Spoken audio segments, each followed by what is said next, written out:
Good morning, everybody. So, I'm Mahesh Varan. I work as a National Manager for Webstreams handling DLP for the SAARC region.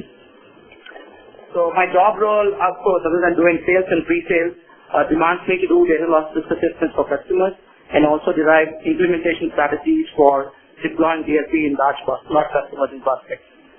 So, in this session, I'll be giving a consistent overview of some of the best practices that the customers need to be aware of before implementing DLP and while implementing a DLP solution. Following that, I'll be running through a case study from Gartner from one of our customers on executing a data security governance project. And lastly, I'll be showing or giving you an overview of the data loss risk assessment survey that we carried out recently for some of our customers. With that, let's get going.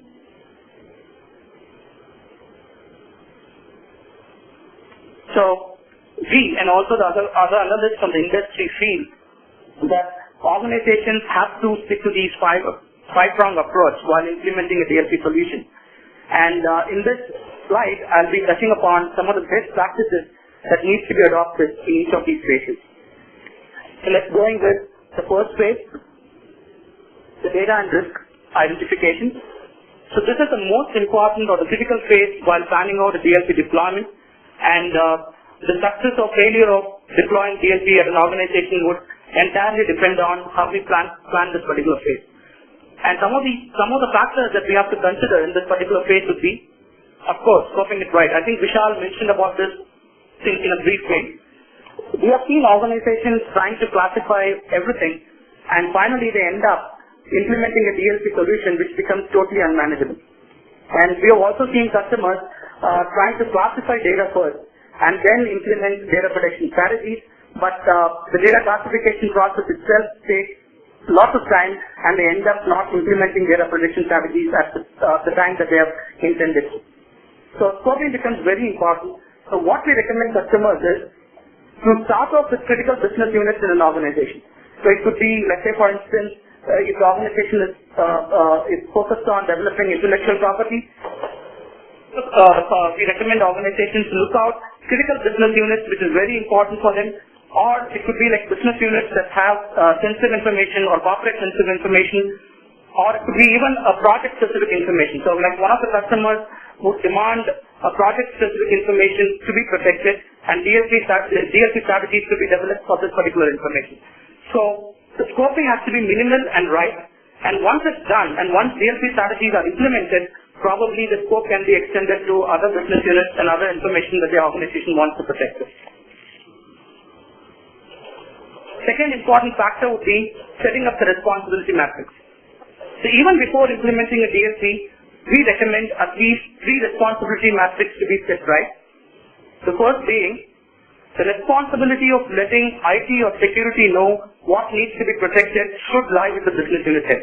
I'm sure you would agree that unlike other security technologies, security team would not be able to enforce a policy when it comes to sensitive information, as they would not be aware of what information is critical for a specific business unit.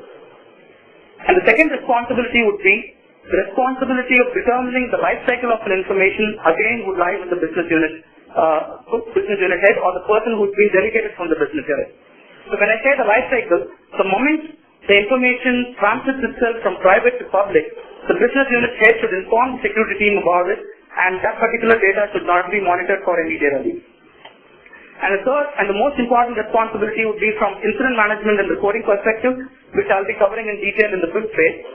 Now, so whenever we set the scope and identify the business units and set the responsibility matrix, it is also very important to keep in mind that essential information on that particular business unit needs to be focused first, or the information that would result in most number of risks or the largest risk if it gets leaked off. So focus on this particular information to start with, and then use the DLP tool to find out the other critical information that could be there with that particular business unit or the organization. So once the data and risk identification is done, the second phase would be the actionable auditing phase. So no customer that we have seen actually deploy the DLP system in protection mode when they start with. The reason being, they're not aware in terms of what all business processes or what all channels allow this information to go outside the organization. And just like blocking some data which is very critical for a business unit might result in business implications. So they would first try and identify, or we recommend organizations to identify where all is the sensitive information residing within the organization, rather do a discovery. So say for instance, if marketing business unit says a security team that the marketing strategy document is important for them. So during the auditing phase, the security team would help the marketing team to discover where all is this marketing strategic document residing within the organization, or get them an inventory of this information residing in the organization. So this can indirectly lead us to the probable sources of information leaks. So once this is done, the security team also helps business units to find out how is this sensitive information going outside the organization. Like what all business processes or what all channels allow this information to go out. So I would just give you a real-time scenario that we have seen in one of the deployments. So when we actually when we were doing a deployment in the auditing phase, we found out that lots and lots of business-related information were uploaded to the mail from a specific business unit. We see this happening repeatedly for a week when we escalated this to the security team.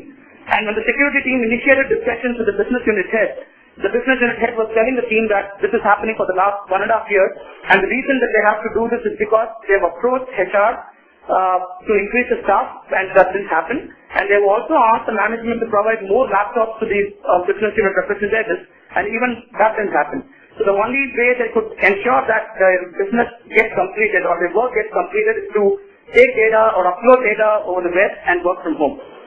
Imagine if auditing was not done and if the security team had decided to go and block this particular information, the kind of business implications that it would have brought through. And there would be a chaos with this particular business unit, and they would have raised lots of objections for blocking